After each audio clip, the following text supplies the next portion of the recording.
Good morning, students. Say your prayer. Thank you. நான் ஒரு நல்லாசிரியர். நான் உங்களுக்கு தாயாகவும் தந்தையாகவும் இருந்து முறையாக அன்போடு கல்வியை போதிப்பேன். நான் ஒரு நல்லாசிரியர். நான் உங்களுக்கு தாயாகவும் தந்தையாகவும் இருந்து முறையாக அன்போடு கல்வியை போதிப்பேன். நான் ஒரு நல்லாசிரியர். நான் உங்களுக்கு தாயாகவும் தந்தையாகவும் இருந்து முறையாக அன்போடு கல்வியை போதிப்பேன்.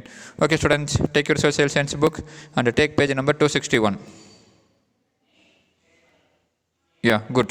So today we will continue with third unit in civics, so human rights. So already we have discussed about the fundamental rights and also the child rights. So today's class we will discuss about the women rights and also the labor rights. So the women, so the most important person in our life, so women, so the women rights. So what is women rights? So how women's rights are protected in India, you will learn from this unit. And also you will learn about the Right to Information Act, RTI, and also the rights enjoyed by the laborers. So first we will learn about women rights. So already you learned about the basic fundamental rights and the rights of the children. So today you will learn about women rights. So women, so why they are important? So they share our life. We share our life with them only. So women, so part of our life. So in the whole world, so half of the world population is of women only. So remaining half is only we men. So women rights. Then we will understand about Right to Information Act and also the labor rights. So in our previous class we discussed about the child rights. So who is a child? A child is a person who has not completed 18 years of age is considered as a child. So the right enjoyed by the children were right to life, right to family environment, then right to education, right to benefit from social security, right against sexual exploitation, right against sale or trafficking, right against other forms of exploitation like child labor. So these are the rights enjoyed by the children. So these things we have discussed in our previous class. Also we discussed about Malala Yousafzai. So a Nobel Peace Prize winner. And also we discussed about POCSO Act. So Protection of Children from Sexual Offences Act, so which was passed in the year 2012. So we discussed about the various rights, so common for the children all over the world. So today we will discuss about women rights. Women rights. So the National Commission for Women. So there is a separate commission for women. So as like that of human rights, so we have National Human Rights Commission and State Human Rights Commission. No, like that National Commission for Women is constituted. So constituted means it was formed by introducing an article. It was formed based on our Constitution of India. It was constituted in India to review. So review means review. So view the constitutional and legal safeguard for women, recommend the remedial measures and advises the government. So the National Commission for Women is constituted in India to review the constitutional and legal safeguard for women, recommend remedial measures and advises the government on all matters of policy affecting the welfare and the development of women in the country. So the National Commission for Women is constituted in India to review the constitutional and legal safeguard for women, recommend the remedial measures. So recommend the remedial measures and also advises the government. So and advises the government on all matters of policy which affects the welfare and development of women in the country. So National Commission for Women. So in modern India, women have held high offices, including that of the president. So so Pratibha Patil, so she is the first female president of India. Then Prime Minister, you know about Indira Gandhi. Then Speaker of the Lok Sabha. Then Leader of the Opposition, so Sonia Gandhi. Then Union Ministers, so various ministers. Now you can say Nirmala Sitharaman. Then Chief Ministers, you remember Jayalalitha. And governors. In modern India, women have held high officers, high post in government, including that of the President, Prime Minister, Speaker of the Lok Sabha, Leader of the Opposition, Union Ministers, Chief Ministers and governors. So they play an important role. So they have held high position, high officers in the government, in the modern day world. So in Tamil Nadu, the ancestral property rights. So ancestral means So a great grandfather or grandfather, so ancestors. So ancestor means so nothing but so a family, a person, so coming from a particular family. So particular person. So a man, his child, then his child. So that is ancestor. In Tamil Nadu, ancestral property rights were given to women through Hindu Succession Act, that is Tamil Nadu Amendment in 1989. In Tamil Nadu, ancestral property rights were given to women. So in the property, in your parents' property, women also have. So women child also have equal rights. So such rights was given to Hindu succession. The Tamil Nadu Amendment Act passed in the year 1989.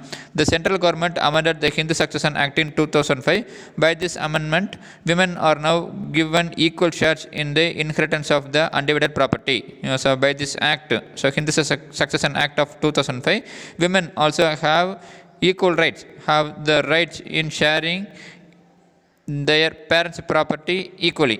So undivided property, so they also have their equal share. So women's rights under the Constitution of India mainly include equality, dignity and freedom from discrimination. So women's rights under the Constitution of India, it includes equality, dignity, freedom from discrimination. Additionally, India has various statutes governing the rights of women. So women's rights in our Constitution includes equality. So all women are equal. Dignity, so they should be given equal chance. And freedom from discrimination, so they should be treated equally. Additionally, India has various state governing the rights of the women. Then apart from women rights, so there is some people, so especially the low caste people, so they were deprived of various rights. So for that, on 1924 at Vaikam, a place in Kerala, Periyar E.V. Ramasamy agitated for the temple entry for Dalits. So in 1925, he started the self-respect movement. So apart from women, so some class of people, so they were denied to enter into the temple. So women are given equal rights nowadays. But apart from that, in some places, especially in the beginning of 20th century, so people were not allowed to enter into temple. So especially in Vaikam in Kerala.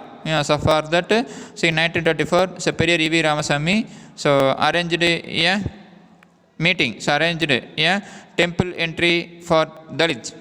So in 1925, he started the self-respect movement. So women's rights under the Constitution of India includes equality, dignity and freedom from discrimination. So apart from that, so there are various rights so given to women.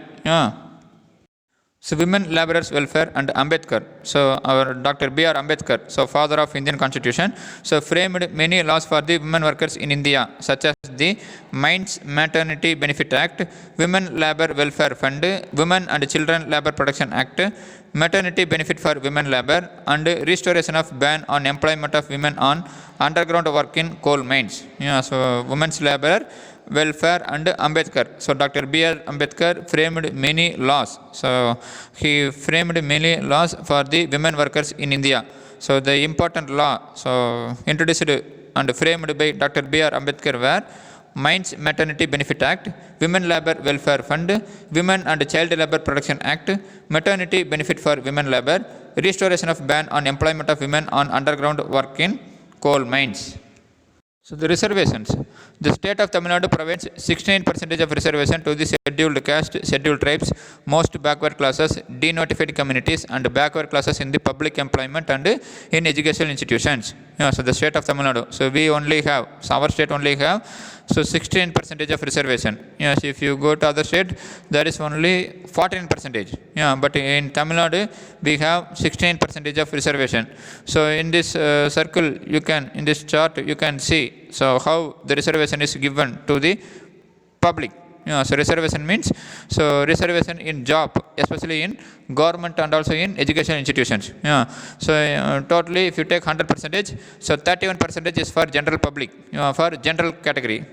Then remaining 69 is for the backward class, so 26.5%. Then backward class who were Muslims, for them 3.5%, then most backward class and denotified communities, so 20%, scheduled caste 18%, then scheduled tribes ST 1%. Okay, so the state of Tamil Nadu provides 16% of reservation so to the communities So who were economically and socially in backward position. Okay, ma?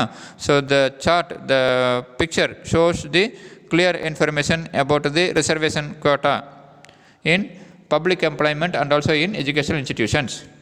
So under each reserved category and in general category, 30% is reserved for women and 4% is reserved for differently abled persons. Yeah, so already 69% reservation is there. And for each community, so there is a separate reservation. Yeah, under each reserved category and in general category, 30% is for women and 4% is for differently abled persons.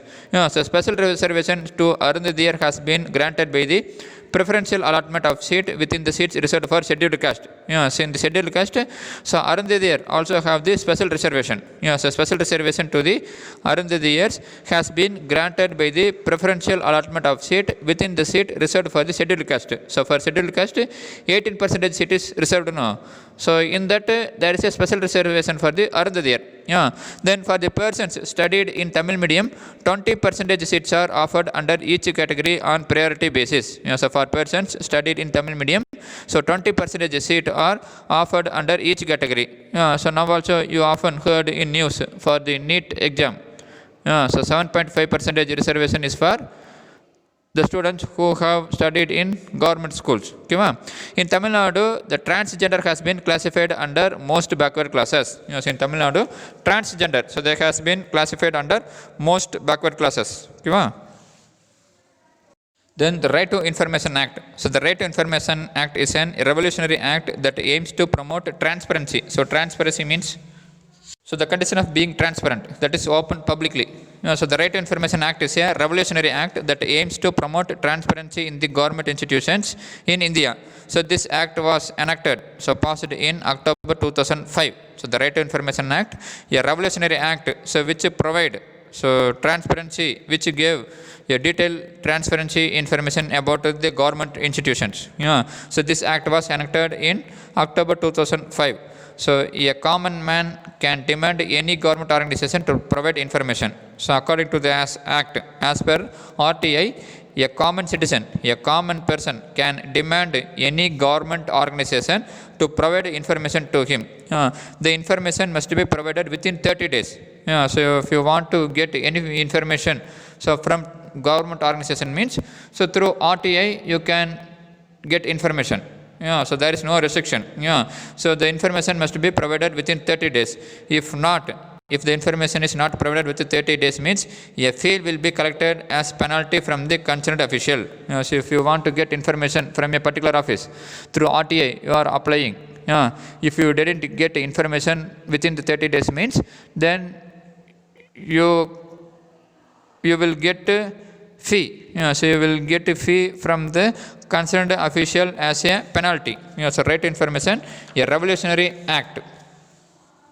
It is one of the most powerful law of the country. This act is people friendly. So it is one of the most powerful law of the country, and this act is people friendly.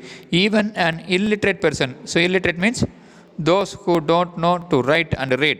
So this act is public friendly, so people friendly. So even an illiterate person can ask any public information officer to write it down for him. So a illiterate person, so a person who is illiterate, he can also ask any public information officer to write it down for him. So all the government agencies, including municipal corporations, government department, government schools, road authorities, etc., come under this act. So the RTI, Right to Information Act, one of the most powerful laws of the country. This act is people friendly. Even an illiterate person can ask any public information officer to write it down for him. So if you don't know, if your parents or grandparents didn't know to read and write means, they can approach any public information officer to write it for him. All the government officials, including municipal corporations, government departments, government schools, road authorities, etc., come under this act. So through RTI, one can get even copies, so not original, so copies of government documents such as records, reports, papers, etc. Yeah, so through RTI, an individual can get the copies of government document such as record, reports and papers, etc. So personal information of individuals and organizations related to country's defense and intelligence. Yeah, so personal information and organizations which is related with the country's defense and intelligence such as BSF, Border Security Force, then CRPF, Central Reserve Police Force and Intelligence Bureau are exempted from RTI. So through RTI, you can get information from various government agencies like government department, municipal corporations, government schools, road authorities, etc. But you can't get information about individual, so personal information of individuals and the organizations related to country's defense and intelligence. So country's defense and intelligence department, so they won't provide information. But apart from that, so you can get information from other government sources. So how can you get information? So sign the RTI application form with your full name and address along with the date and send it through a registered post to the office of the concerned authority. So sign the application form with your full name and address along with the date and send it through a registered post. So you have to send the application only through the registered post to the office of the concerned authority. If a reply is not received within 30 days, an appeal can be filed with the appellate authority. Yes, if a reply is not received within 30 days means, then you can appeal to their higher officers. Okay, ma? Then the labor rights, so the workers. So the Constitution ensures the right to equality, equality of opportunity in public employment, right to form associations and unions, right to livelihood, prohibits trafficking, forced labor and child labor. Okay, so the constitutions make sure the right to equality, so all are equal. Then equality of opportunity in public employment, so in government employee, so in public employment, so all we have equal chance of opportunity, so equality of opportunity. Then we have the right to form associations and unions. Then right to livelihood, so it prohibits trafficking, so it prohibits forced labor, it prohibits the forced labor and child labor. Article 39 D ensures equal wages to male and female workers for equal work. So Article 39D makes sure that equal wages, so equal salary is given to male and female workers for equal work. So the labor rights. So the right of every man are diminished when the rights of one man are threatened. So it was said by John F. Kennedy, so former president of USA. So the rights of every man are diminished when the rights of one man are threatened. Civilized nation of the world insist on equality. So how can you say a country is civilized, so well developed? Only they gave importance to equality. So civilized nation of the world insist on equality. Nations pay more attention on human rights to ensure equality. So nations, so countries, so they pay more attention. So they gave more importance on human rights to make sure the equality. So this helps in maintaining peace, harmony and development of the country. So human rights helps in maintaining peace, harmony and development of the country. So the rights of every man are diminished when the rights of one man are threatened. So when the rights of one man threatened means, then the rights of every man is diminished. It also threatened. It was said by John F. Kennedy, so the former president of US. So civilized nation of the world insist on equality. So civilized nations, they gave importance to equality. So they treat all the people equally. So nations, the countries, the government pay more attention on human rights to ensure equality. So this helps in maintaining peace, harmony and development of the country. So the contribution of Dr. B.R. Ambedkar. So we have discussed Dr. B.R. Ambedkar's contribution to women workers. Now the common laborers. So Dr. B.R. Ambedkar contributions to laborers. So reduction in factory working hours. So 8 hours a day. So a labor can work only for 8 hours in a day in his factory. Then compulsory recognition of trade unions. So compulsory recognition of trade union. Then employment exchange in India. So employment exchange in India. Then employees state insurance. So employees state insurance. Then minimum wages for laborers. Then coal and mica mines provided fund. So Dr. B.R. Ambedkar contribution to labor. So what are the laws? What are the act? And also what was done by Dr. B.R. Ambedkar to the laborers? So first, reduction in factory working hours. That is 8 hours a day. An individual should work only for 8 hours per day. Then compulsory recognition of trade unions. So compulsory recognition of trade unions. If the trade union was formed means it should be recognized compulsorily. Then employment exchange in India. So employment exchange in India. So after completing your education, you have to register yourself with the employment office. In order to get job. So if there is any vacancy, you can get job through the employment offices. Then employees state insurance. Then minimum wages for laborers. Then finally coal and mica mines provident fund. So then last one. It is a great victory for female workers who stand all the time more or less 12 to 14 hours per day while they are working in shops and commercial malls. So you have noticed in various shop centers, especially in where you can notice the female workers standing for more than 12 to 14 hours. So have you noticed in textile centers? Yeah, you have noticed many female workers. So they stand for more or less 12 to 14 hours per day. So it is a great victory for the female workers who stand all the time more or less 12 to 14 hours per day while they are working in shops and commercial malls. So female workers who are working in shops and commercial malls are not allowed to sit or even lean on the wall. So female workers who are working in the shops and commercial malls, they were not allowed to sit or even lean on the wall. They were allowed only 5 minutes of break 2 times a day to take rest. So the female workers, they were allowed only 5 minutes of break 2 times a day to take rest. So there was a strong voice against this inhuman practice among women workers for a long time. So there was a strong opposition against such inhuman practice. So remember, so how can they stand for 12 to 14 hours per day? And also remember, so they were allowed for a break time only for 5 minutes, so morning and evening. So apart from that, lunch break is there. But the common break is just for 5 minutes only. So morning 5 minutes, then afternoon 5 minutes. And they were not allowed to sit or even lean on the wall. So there was a strong voice against such inhuman practice among women workers for a long time.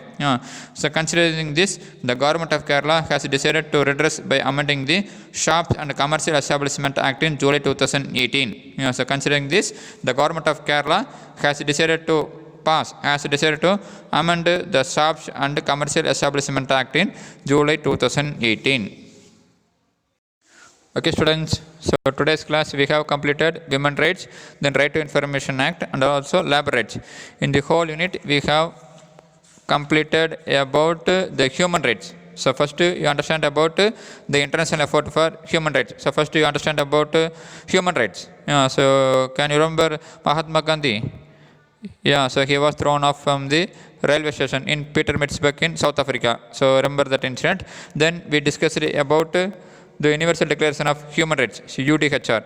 Then the fundamental rights in India. So the 6 fundamental rights. So right to equality, freedom, right against exploitation, right to freedom of conscience and religion, cultural and educational rights for minorities, then right to constitutional remedies. Then we discussed about fundamental duties, National Human Rights Commission, State Human Rights Commission, then child rights. In today's class, we discussed about women rights, Right to Information Act, RTI. So passed in October 2005, then labor rights. And also we discussed about so contribution of Dr. B.R. Ambedkar to laborers and workers. Okay, so take your book.